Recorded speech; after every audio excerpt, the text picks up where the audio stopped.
wala sax dem na ba wax ni ay particuliers yoo xam ne bu fekkee enquête bi dafa wax ne ils sont incriminés justice bi dina dal seen kaw est-ce que mën nañu wax cette fois-ci dañu gis que la machine judiciaire dina commencer di enclencher wu. xam nga li le garde des Sceaux Ousmane Diagne wax daanaka dafay wane rek benn mbir mooy l'immensité des dégâts et le propos fi mu ne à la suite de ce rapport les juridictions d'enquête nécessaires seront saisies ñu xool ku ci nekk sa part de responsabilité et à l'issue et poursuite am parce que poursuite yi pour mu am dañu war a basé wu sur les recommandations du rapport bi dafa recommander également ay poursuites sans pour autant spécifier mais recommander na ay poursuites ci noonu nañu war a basé wu xool ña nga xam ne dañ leen incriminer moo xam d'anciens ministres d'anciens DG comme ni mu ko waxee des particuliers et en fonction des cours yi leen war a àtte ñu yóbbu leen fa ñu àtte leen jàpp naa ni que waxtu bii ñuy wax waratuñu taxaw sax naan fii ak 1 mois fii ak 2 mois fii ak 3 mois parce que les actes nécessaires ont été posés par la Cour des comptes def seen recommandation jébbal ko ki nga xam ne mooy État du Sénégal donc à travers ça le président de la République peut rapidement instruire le garde des Sceaux ministre de la Justice moom it mu instruire son parquet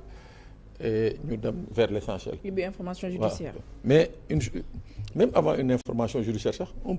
peut également renvoyer auprès des unités d'enquête comme DIC wala section de recherche joxaat leen ne leen woowaat leen diw ak diw juste pour essayer de respecter le sens du contradictoire c'est dans l'ordre possible comme ni ñu ko defee dans le cadre du fonds Covid. Tu vois donc loolu day gën a asseoir la crédibilité du rapport parce que tey ni ko Georges waxee on va te dire que oui ça n'a pas été contradictoire ñun yéeguñu lii xamuñu woon lii mais dans le cas d'une enquête de police c'est encore beaucoup plus détaillé et on te permettra de te défendre mais avant ça li Georges wax laay confirmer en fait l'ampleur des dégâts c'est comme qui dirait que benn moment des gens ont décidé de déstructurer le Sénégal parce que c'est un pillage organisé te boo xoolee tey le discours qui est tenu par les tenants de l'ancien pouvoir c'est sur des détails qu'on revient mooy kii bi amul cachet le rapport n'a pas de cachet ou telle personne n'a pas signé et consort ce n'est pas sur les chiffres ce n'est pas sur les faits nañuy kii te boo xoolee li ñuy gën a def mooy on s'en prend à la crédibilité de la cour mooy que c'est cette cour-là qui avait dit et c'est cette cour qui se dédie mais xam nga pourquoi tey jii la cour des comptes mën a produire ce rapport définitif c'est un rapport définitif produit par des magistrats assermentés. Oui, non c'est-à-dire c'est un rapport définitif c'est pas un rapport annuel comme ceux-là yi nga xam ne moom la doon génne c'est un rapport définitif sur une période de 2019 à 2024 donc loolu il faut que d'abord qu'on attire l'attention sur ça muy benn ñaareel bi au-delà de ce rapport définitif le faux procès bi ñu bëgg a porter à la cour il faut pas que les Sénégalais dugg ci débat boobu c'est pas un bon débat le bon débat mooy que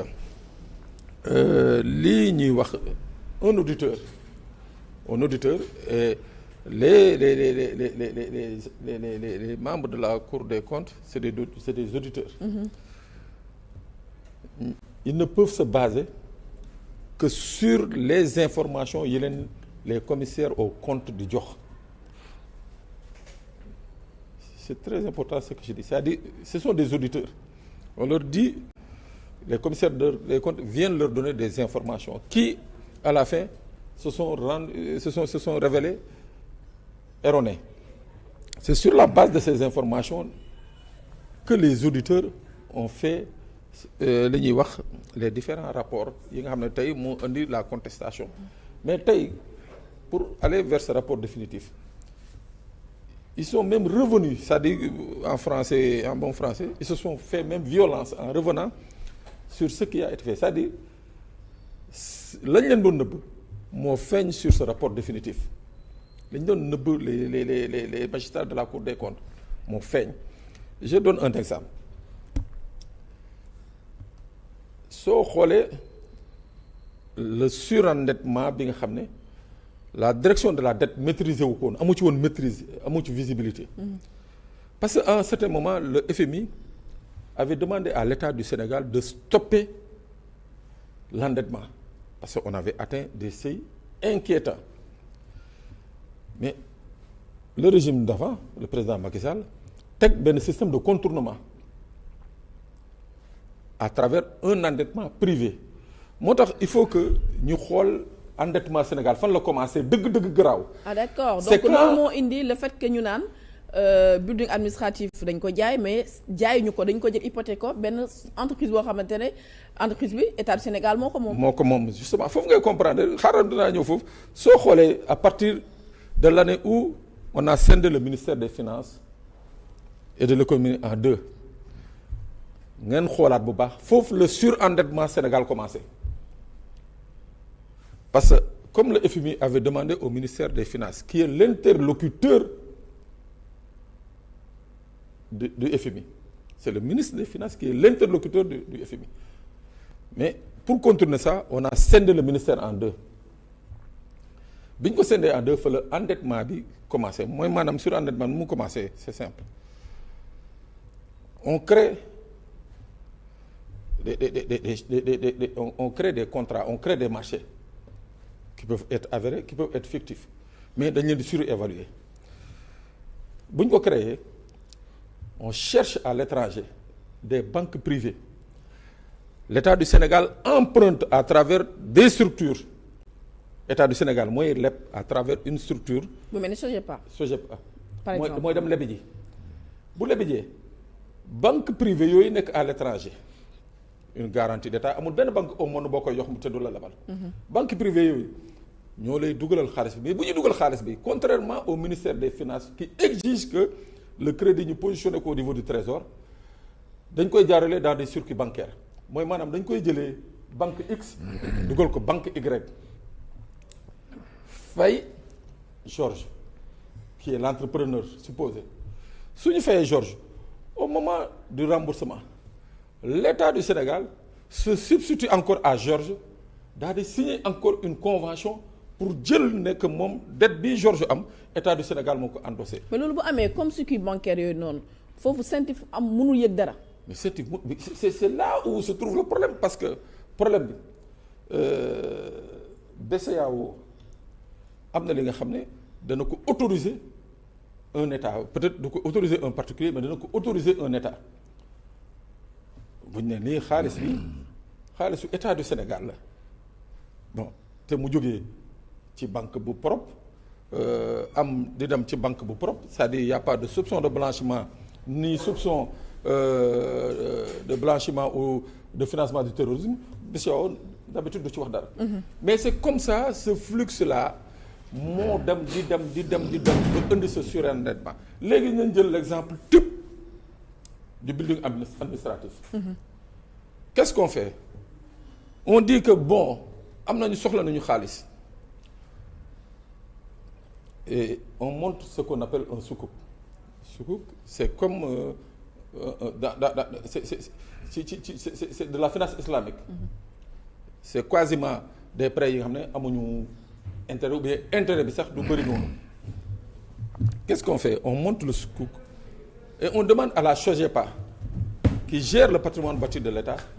ñu ne ko lebal ñu utal ñu 333 milliards 333 milliards yooyu ñu jël garantie building bi hypothèque ko bu ñu jëlee building bi hypothèque ko SOGEPA daal di jot 333 milliards mais là où se trouve véritablement le problème et qui va faire l'affaire des enquêteurs mooy 333 milliards yi bi mu duggee jaarul ci trésor public dafa jaar ci ay banque yooyu ñu ngi Sénégal léegi c'est très simple il faut poser la question 333 milliards yooyu bi mu duggee banque yooyu bi ñu jotee xaalis bi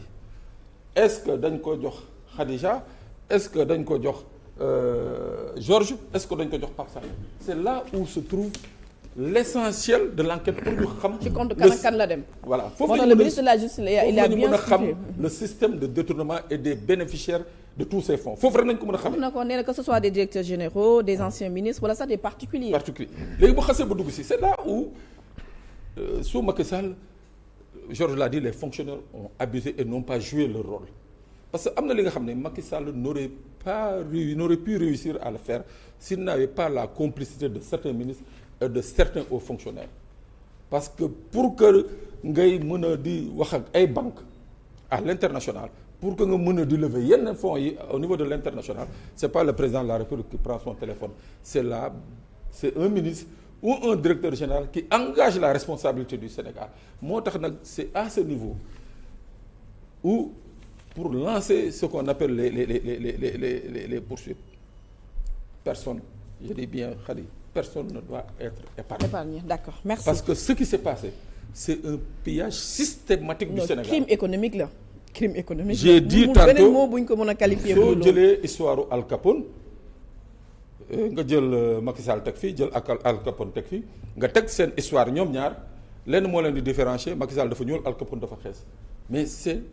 la même pratique mafieuse qui a été opérée pendant plus de 12 ans parce que je dis plus de 12 ans parce que cette technique soo ko xoolee il faut remonter dans les années 2006 2005 quand le président Macky Sall était encore Premier ministre c'est là où il faut aller il faut des fois visiter l'histoire pour te rendre compte que lii feeñoon na déjà quand Macky Sall était Premier ministre mais les gens au Sénégal on n'a pas fait attention. D'accord période 2019 2024 31 mars 2024